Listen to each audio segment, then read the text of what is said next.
I think the last time we talked to you, maybe since then, we've heard about a little bit about tackling, and then also Coach Will mentioned the penalties on Saturday. He wanted the Big Ten refs to kind of call it close. Obviously, you want to be aggressive in your pass defense, but how do you find the balance between aggression and also staying clean enough not to get the flags? Right. The tackling piece obviously is something that I think is just never ending from now until the time you're done playing ball. Because obviously I think we had 3 or 4 live periods throughout the year, like scrimmages type things, and then the rest of it's thud. And then even in your tag off stuff, which we did a little bit today, you're just constantly preaching, chasing the near hip, taking the extra step, taking the air out of it, running through, where are your eyes. So I think that's something that really throughout the whole year, but when you look at using the analogy of preseason football, in the NFL, and then you look at the first 3 or 4 games of each year, the stuff that stands out is the tackling and the takeaways, right? The tackling and the lack of ball security because, quarterbacks haven't been hit, really ball carriers haven't been hit. So the team that's tackling better from a standpoint of the individual tackles plus population to the ball, I think is a huge thing. And then in relation to your coverage piece, I've always believed, and we believe, that we're going to play as aggressive as the officials allow us to play. Honestly, I learned that a couple years ago from Dave Merritt, not from him personally, but Dawson's son Dave is the DB coach for the Chiefs, and I watched how they played our receivers in Buffalo, and they played them very aggressively, and obviously in the playoffs, they let you play. So that was about 5 or 6 years ago, and since then I've always believed in playing them aggressively, but I think you got to play to the standard of what the officiating is allowing, and our guys have been very aggressive down the field. The thing we just have to be sure of is that, you're not being aggressive down the field when the ball's in the air. I think that's something you can work on, that we will continue to work on. But, when you're an attack-oriented defense, everything you're doing is with that mindset and mentality. And when things come up like that with regards to penalties, you just try to adjust your technique, but don't change your level of aggressiveness because we're not backing off. That mentality to play as aggressively as the officials allow you to play, do you have to deal with college defensive players differently than you do NFL defensive players in adjusting on the fly once you get a sense for how the game is going to go? Only in the fact that I think the guys at the next level are just a little bit more experienced and they're older. But at the end of the day, we're not teaching them to grab and hold. We're just teaching them to contest and challenge. I think there's 2 different things. And what a tendency is that if an official calls a flag on you, that you all of a sudden want to be shadowing next to him instead of contesting and getting into him. So the refinement in the technique is to do it more so like we're coached and don't panic as you get down the field. But I think that's an important area because, again, you don't want to change how you play based on how the game's being officiated. You just want to change the technical aspect, not the tactical. How do you feel, just generally speaking, these 2 scrimmages, how do you feel about the defense's play in the 2 scrimmages? Yeah, I think the scrimmages have been highly contested. I think we have a very good offense that's obviously challenging us in many ways. But I think that, there's been some positives from the scrimmage. There's obviously each one, whether it's like the scrimmage a week or so ago, we gave up too many explosive plays in the scrimmage that could be corrected, a lot of it with just playing better fundamentally. But, I think the scrimmages have been great because it's iron on iron. I think we got 2 good units. I think we got a good offense and we have a good defense. When you're going ones on ones, obviously it gets highly competitive. And what also happens in these situations is we practice against our offense 15 times in the spring and we practice against them 16 times in the fall. So what happens is it becomes a high level of familiarity out there, not only with scheme, but also with personnel. And so it's good to be able to move away from that a little bit and into putting ourselves, in some fresh eyes with how we're approaching this next 3 or 4 days. Coach, when you start to kind of put your front 7 together, what is an ideal number of front 7 players you'd like to play in a regular flow of a game, and how challenging maybe is it to kind of settle in on that number? Yeah, I think you're trying to play into your 2 deep, I think, as long as that 2 deep is where it needs to be from a development standpoint. We're not into charity. This is a meritocracy where you're going to play based on how you've practiced and how you've performed in the meeting rooms, and then obviously how you've performed in the scrimmages. So it's a meritocracy in that way. But ideally, I think we want to be able to play at all levels into our two deep because we believe that as the season starts, we're preparing each day, one day at a time, but we're also trying to develop our roster as the season progresses so that we're prepared, not if we have injuries, but when. Football's a physical game, and ideally we'd love our starting 11 to all be available to us at the end of the year, but we all know that's not a practical way to look at things. So early in the year, we want to be developing them on the practice field, give them an opportunity to earn playing time, and then hopefully when they go out there and play, they play well, which then leads to more opportunities. So, like I said, I think you guys asked me that before. I don't really have a number per se, but I think we want to be playing into our two deep at every really position on defense. And hopefully those guys they're playing for Eck on special teams and they get a taste of the game life on special teams as it leads into what they may be doing on defense.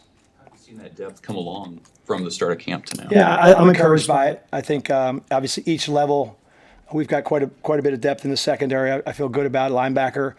I really feel good at all levels. But obviously we'll know in about 10 days when the real stuff starts. Going off of that, Matt mentioned on Saturday that he noticed in the scrimmage the drop off in play from the first string group to second to third.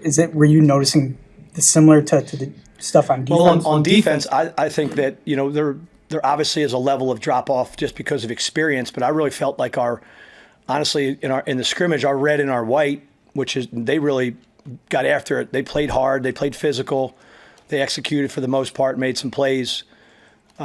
But obviously, the biggest thing is the phrase we use as the bullets start flying, meaning like teams start motioning and changing things.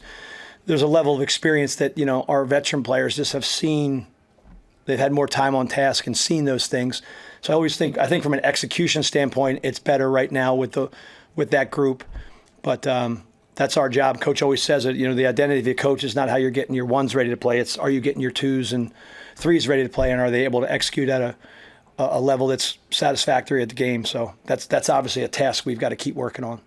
In the spring, you talked about an expanded role for Deshaun Singleton. How have you seen him kind of handle that now that fall camp's over and going into? Yeah, he does have an expanded role. I think he's doing a nice job for us. He got banged up for a couple of days. He's now fine. So he missed some time, but he's back to normal. He's going to be a player for us that we expect to play very well in whatever role we put him in, and I think that we're going to use him in a way to help our defense. So, Donovan Jones, safety with Bly's injury, did he work more corner? Nothing. Any roster move we made with Donnie had nothing to do with Bly. It was like really we're trying to identify where we think the best position for all of our players are as it relates to the depth of our roster and quite frankly, getting the best 11 players on the field. I think Donnie has a bright future here right now, and right now he's playing corner, and he's got a couple other things he's doing for us, but corner is his primary position he's practicing at. He had that big performance last year. I mean, you played him in that Boston College game. How much do you think that helped him, and how much has he carried that over to maybe? I think you have to ask him that because I'm not in his head, but I would assume, like anything else I've ever done in coaching, the more you play, the more confident you're going to be. So if you played in the bowl game and now you're going to play in Arrowhead Stadium against Cincinnati, that's not his first time out there. He played in Yankee Stadium, which basically you can say is a pro venue, hallowed grounds. So I would assume that anybody we got into that game, if and when they play against Cincinnati and Arrowhead, I just think that's going to help them because it just allows them to kind of say to themselves that they've been there before and done that. You didn't have Cade Headshot coach in the spring, but what has he done to show you what he can do here in just a short amount of time to maybe put himself in that conversation to possibly earn snaps as a freshman? Yeah, Cade plays really hard. I think that's the number one thing that stands out. It definitely stood out when you watched him in recruiting. He was a very active player that played snap to whistle. I think he's doing that for us right now, and I'm encouraged about Cade and what he might bring to our team this fall because he's carried that over as well as just getting a little bit more mature and bigger and stronger. So I would anticipate that he's going to be a factor in our front seven.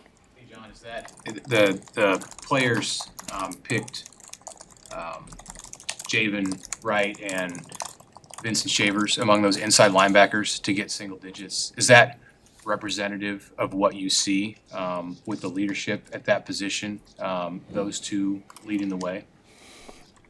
Obviously, single digit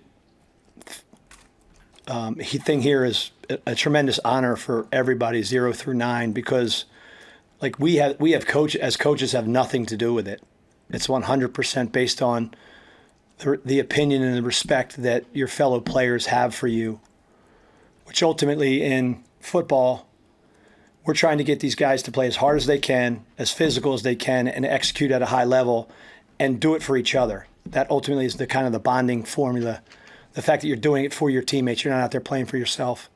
So if you then get voted as one of the 10 players to wear a single digit, I think that's just a testament of what the players think of them. And with Vincent, obviously he went from 1 to 9, which meant he was revoted into that capacity as opposed to just keeping his number 1. So I really believe that any of those players that have been voted into that position that then accepted that number, they should feel great about how their teammates think of them. And then it is a tremendous responsibility to then uphold that because now we're looking to you, to be the ones that lead our defense or lead our team, so to speak. So I would assume that if I was voted to get a single digit, I'd wear it, and I would wear it with pride, and I would wear it knowing that every single day I showed up in this building, I've got to lead and play with a level of effort and physicality and execution that's uncommon. Matt said some nice things about Jameer Khan and Jalen George on Saturday, and not to get into where they fit on the depth chart, but how did you see them stay dialed in while they were injured in the spring to at least put themselves in position to help you? Yeah, I think both of them. The number one characteristic with both of those kids is that they both have great energy. They both are very thankful to be here in this program. There's zero entitlement to them, meaning, what can you do for me? It's really about them. What can I do for the team? Obviously, they both came from programs that aren't the University of Nebraska, no disrespect to them, and I think they value what's being poured into them from a strength standpoint, from the head coaches, from the head coach, from the assistant coaches, from all of our support staff.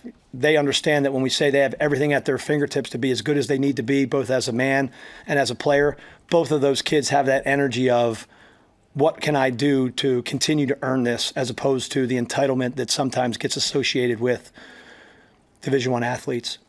And I think, therefore, they, with that energy and that kind of positive state of mind, you add to their talent and their level of kind of how hard they play, both of those guys would fall into that group that I've referred to as the players that we brought in are going to help us. And I think that as they keep developing, as they keep getting stronger, more experienced, more confident in our systems and in our building, I think both of those players, as well as those other guys we've added, are going to help us on defense. All good. Thank you very much, guys. Have a good day.